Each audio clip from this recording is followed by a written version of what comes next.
సీతామనోరాజ్య ప్రియ సార్వభౌమా శ్రీరామ సీతారామ.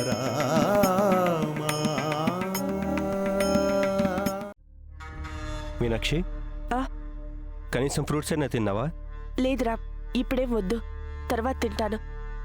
సరే మీనాక్షి, నాకు నిద్ర వస్తుంది, నేను పడుకుంటాను. రా. ఏవి అనుకోకుండా బయట పడుకుంటావా? అదేంటి మీనాక్షి, రాత్రి ఒంటరిగా పడుకోవాలంటే భయం అన్నావు? పర్వాలేదురా. Okay, good night.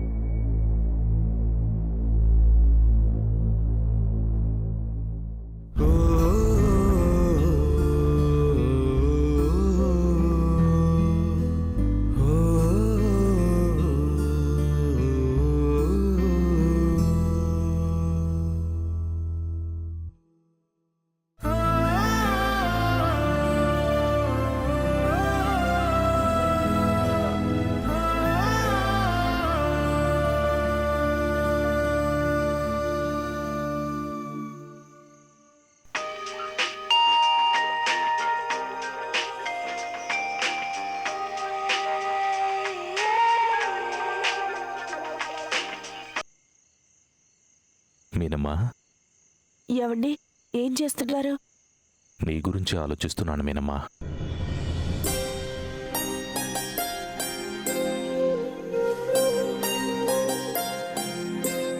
భోంచేశారా? లేదు మీనమ్మా, నువ్వు చేసావా? లేదండి, ఈరోజు ఉపవాసం. నేను తినను.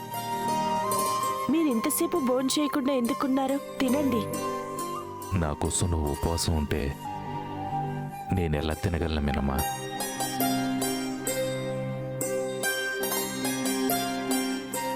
నేనేమీ తినకూడదండి. మీరు పస్తు పడుకోకూడదు. అప్పుడే నేను దీపాలు పెట్టిన ఫలితం దక్కుతుంది. తినండి. నువ్వు చెప్పావు కదా, సరే. ఏమండి, రాము గురించి మీతో ఒక ముఖ్యమైన విషయం చెప్పాలండి. రామ్ గురించా? రామ్ ఏమైనా మిస్? ఇప్పుడు నేనేం చెప్పలేనండి. నేనేది మాట్లాడినా రామ్కి వినిపిస్తుంది. కానీ మీతో చెప్పాలి. రామ్కి తెలియకుండా చెప్పాలి. అదేదో త్వరగా చెప్పమేనమ్మా, ఏమైంది? లేదండి, రామ్ నిద్రపోయాక ఫోన్ చేసి చెప్తాను. ఈలోపు మీరు తిని ఉండండి. కానీ నేను ఈ విషయం చెప్పేలోపు ఎట్టి పరిస్థితుల్లోనూ నిద్రపోవద్దు.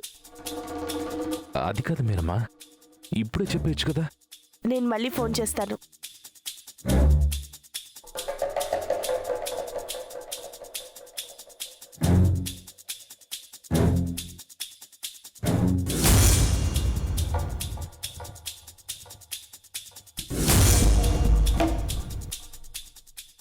రై రామ్, నా అంచనా నిజమై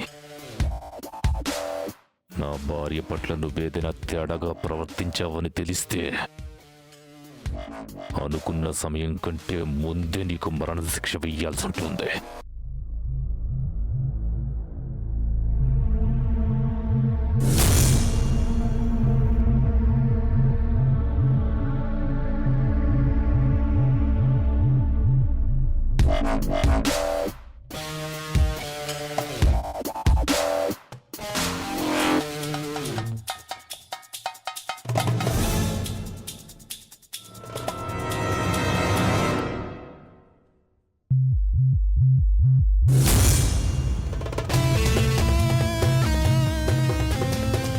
దేవ్, నేనిప్పుడు నీ ఇంట్లోకి వచ్చింది నిన్ను రామ్ను శాశ్వతంగా విడదీయడానికే.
త్వరగా ఫోన్ చేయి మీనమ్మా.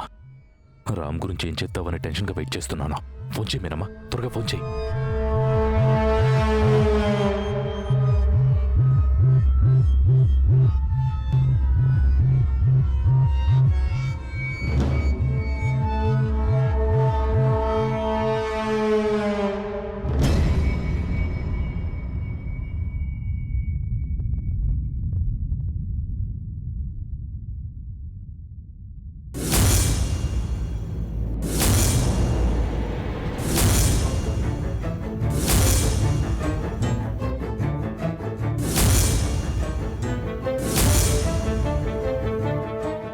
రామ్, అనుమానం లేదు. నా అనుమానం నిజమే. నా భార్య పట్ల నువ్వేదో తేడాగా ప్రవర్తించావు. లేకపోతే నిన్న రాత్రి రూమ్లో పడుకున్న నువ్వు ఈరోజు హాల్లో ఎందుకు పడుకుంటావు? నా మీనమ్మ ఫోన్ చేసి నీ గురించి చెడుగా చెప్పిన మరుక్షణం నీ జీవితానికి ముగింపే.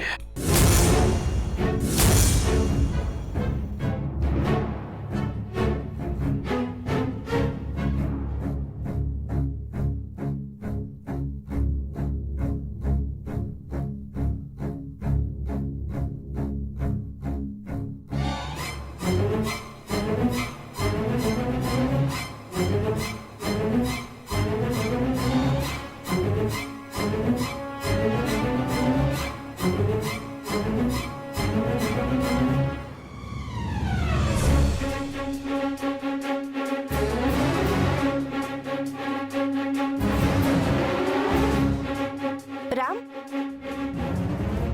రామ్, ఏంటి మీనాక్షి? నీతో కొంచెం మాట్లాడాలి. రా. ఇప్పుడా? రేపు ఉదయం మాట్లాడదాం మీనాక్షి. కాదు, ఇప్పుడే మాట్లాడాలి. రా చెప్తాను.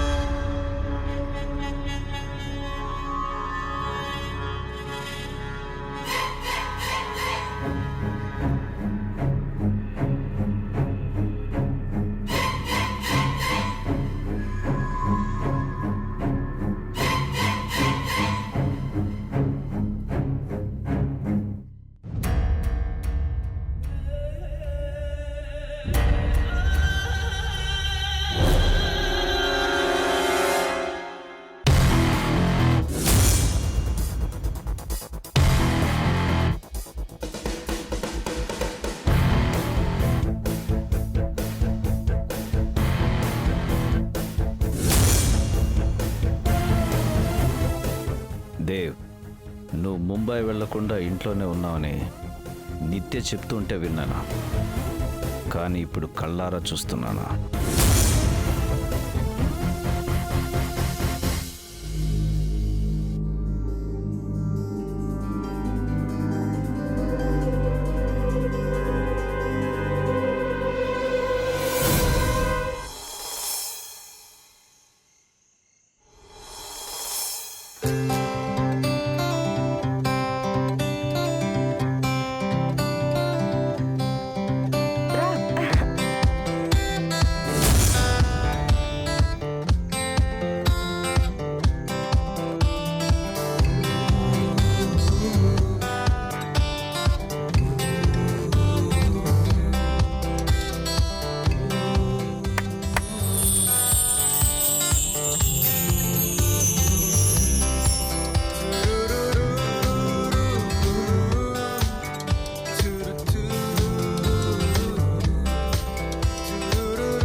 రిటర్న్స్ ఆఫ్ ది డే రా. దీనికోసమేనా నన్ను ఈ రూమ్లో పడుకోనివ్వకుండా బయట పడుకోబెట్టావు? నేను ఇంతవరకు ఎప్పుడు బర్త్డే సెలబ్రేట్ చేసుకోలేదు మీనాక్షి. ఇలా పుట్టినరోజు చేసుకోవటం నాకు ఇష్టం ఉండదు. నీకు ఇష్టం ఉండదు కాబట్టే నేను అరేంజ్ చేశాను రా. నీకు ఇష్టం లేకపోయినా నీ బర్త్డే చేసే హక్కు నాకుంది.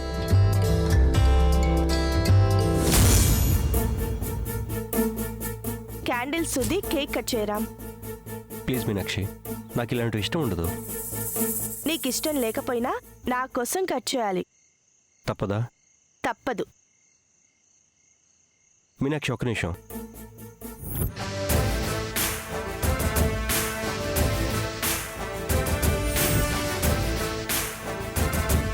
పుట్టినరోజు నాడు వెలుగుతున్న దీపాలను ఆర్పటం మన సాంప్రదాయం కాదు మీనాక్షి, అది విదేశీ సాంప్రదాయం.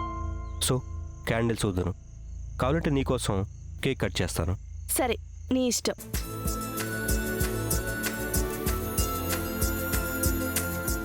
కట్ చేయి. Happy birthday to you, happy birthday to you, happy birthday to you. May God bless you, may God bless you. Happy birthday to you, happy birthday to you, happy birthday to you, happy birthday to you.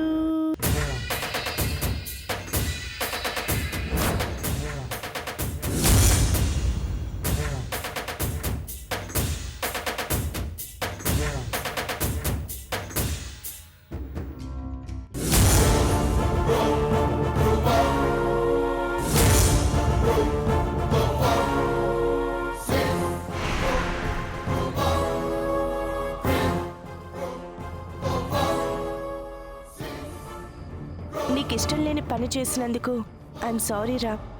కానీ నీ పుట్టినరోజుని ఇలా చేయడం నాకు చాలా సంతోషంగా ఉంది. ఈ నుండుంటే హోటల్లో గ్రాండ్గా సెలబ్రేట్ చేసి అందరిని పిలిచి పెద్ద ఎత్తున సెలబ్రేట్ చేసేవాళ్ళం. Anyways thanks Meenakshi. నేను మొదటిసారిగా నా పుట్టినరోజుని నీ సమక్షంలో సెలబ్రేట్ చేసుకున్నాను. అది నువ్వు చేయటం నాకు చాలా సంతోషంగా ఉంది. ఈసారే కాదు, ప్రతి సంవత్సరం నీకు ఇష్టం ఉన్నా లేకపోయినా నీ బర్త్డే నేనే సెలబ్రేట్ చేస్తాను.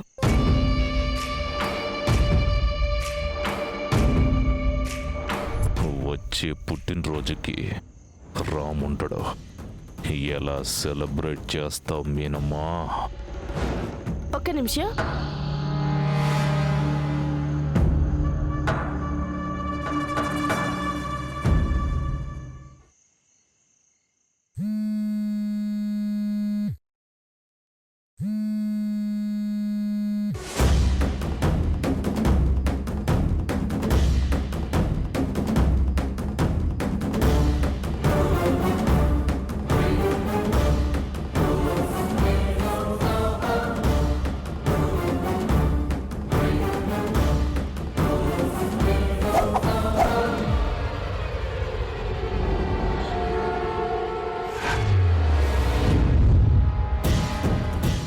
చెప్పు మీనమ్మా. ఏమండి, నేను మీకు ఫోన్ చేస్తాను, వెయిట్ చేయమని చెప్పాను కదా. ఏం లేదు, ఈరోజు రామ్ పుట్టినరోజు. రామ్కి సర్ప్రైజ్ ఇవ్వడం కోసం విషెస్ చెప్పిద్దామని మిమ్మల్ని పడుకోకుండా ఆపాను. రామ్కి విషెస్ చెప్పండి. ఈ ప్లాన్ కూడా చేసాం మీనాక్షి. ఇదిగో మాట్లాడు. దేవ్, మీ చావుకి శుభాకాంక్షలు. Happy birthday Ram. Thanks Dev. అయినా ఏంటి దేవ్ ఇది? మీనాక్షి నాకు ఇష్టం లేని పని చేసింది. ఇష్టమైన వాళ్ళు ఇష్టం లేని పని చేసినా కూడా ఆనందంగా భరించాలి దోస్త్. బాగా చెప్పావు దేవ్. కొంచెం ఇబ్బందిగా అనిపించినా కూడా తను చూపించే అభిమానం ముందు ఆ ఇబ్బంది తెలియని ఆనందాన్ని ఇస్తుంది. బాగా టైర్డ్గా ఉన్నాను, సారీ రామ్. రేపు మాట్లాడతాను. Anyways, once again many more happy returns of the day. Okay Dev.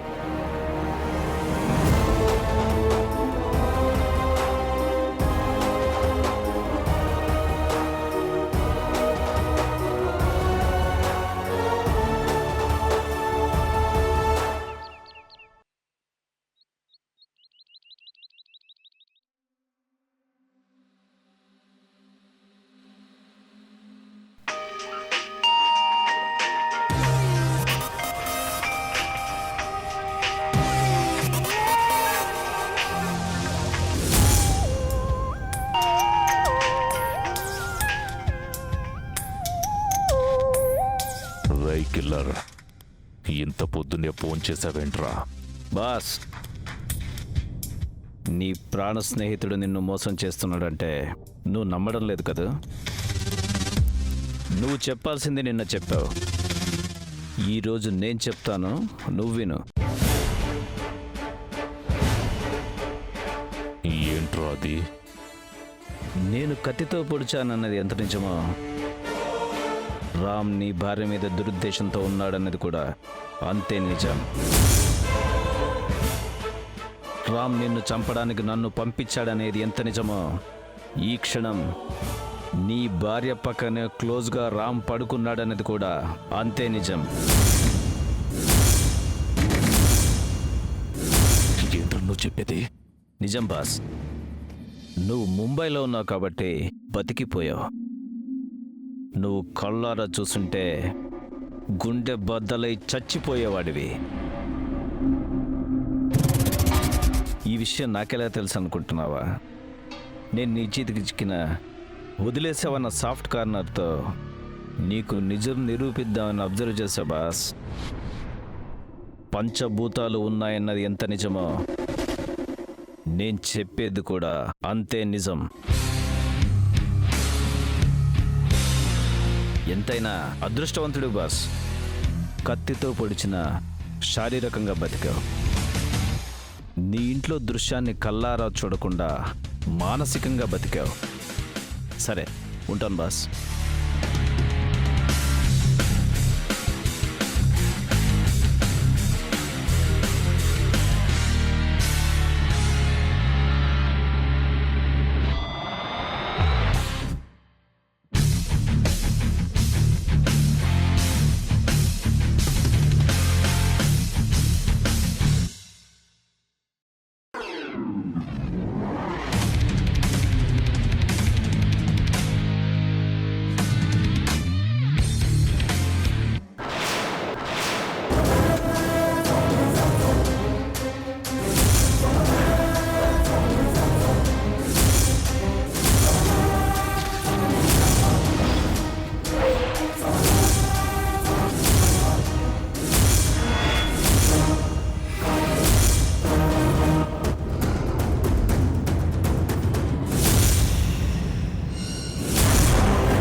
నీ మీద ప్రేమ ఇక్కడుంది మీనాక్షి.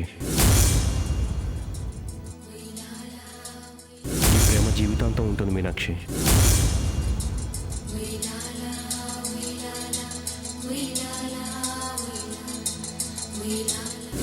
మహాభారతంలో గొప్ప స్నేహం ఎవరిది? దుర్యోధనుడు, కర్ణుడు. వాళ్ళ స్నేహం చరిత్రలో ఎంత గొప్పగా నిలిచిపోయిందో మా స్నేహం కూడా అంతే గొప్పగా నిలిచిపోవాలి.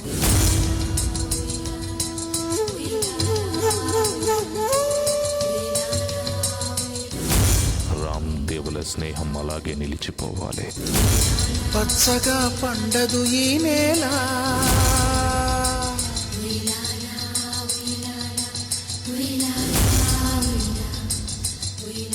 బతుకులా ఉండదు ఏ వేళ.